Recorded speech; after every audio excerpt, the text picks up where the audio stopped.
সাতক্ষীরায় broadband internet ও wifi প্রযুক্তির মনোন্নয়ন এবং আধুনিক যন্ত্রাংশের পরিচিতি নিয়ে ভিসল নলেজ শেয়ারিং সেশন অনুষ্ঠিত হয়েছে।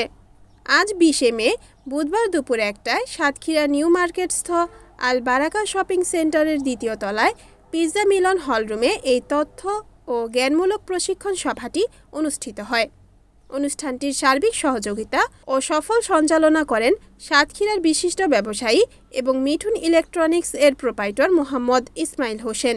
এ সময় অনুষ্ঠানে অন্যান্যদের মধ্যে উপস্থিত ছিলেন চিরঞ্জিত সাহা, নাজমুল হোসেন, সুজন হোসেন, শেখ সুমন সহ স্থানীয় ইন্টারনেট ও প্রযুক্তি ব্যবসার সাথে জড়িত অন্যান্য সদস্যবৃন্দ। সভায় বক্তারা প্রযুক্তির আধুনিকায়ন নিয়ে বিস্তারিত আলোচনা করেন। বিশেষ করে বিভিন্ন প্রকার উন্নত মানের রাউটার, অনু, ওএলটি এবং এসিনেট মেশিনের কার্যকারিতা ও ব্যবহার বিধি সম্পর্কে টেকনিক্যাল ধারণা দেওয়া হয়। বক্তারা বলেন, আজকের এই জ্ঞানমূলক প্রশিক্ষণটি স্থানীয় ব্যবসায়ীদের জন্য একটি বড় পাওয়া। এই সেশনের মাধ্যমে অর্জিত ধারণা গ্রাহকদের আরও সুন্দর ও নির্বিচ্ছিন্ন ইন্টারনেট সার্ভিস দিতে সহায়তা করবে।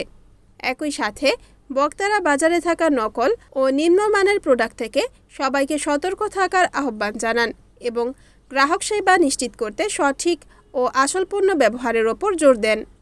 উক্ত সেশনে উপস্থিত সকল সদস্য ভালো মানের পণ্য ও সঠিক সেবা প্রদানের মাধ্যমে সাতক্ষীরার ইন্টারনেট সেবাকে আরও এক ধাপ এগিয়ে নেওয়ার প্রত্যয় ব্যক্ত করেন। Report Abdur Rashid, NNTV, Satkhira.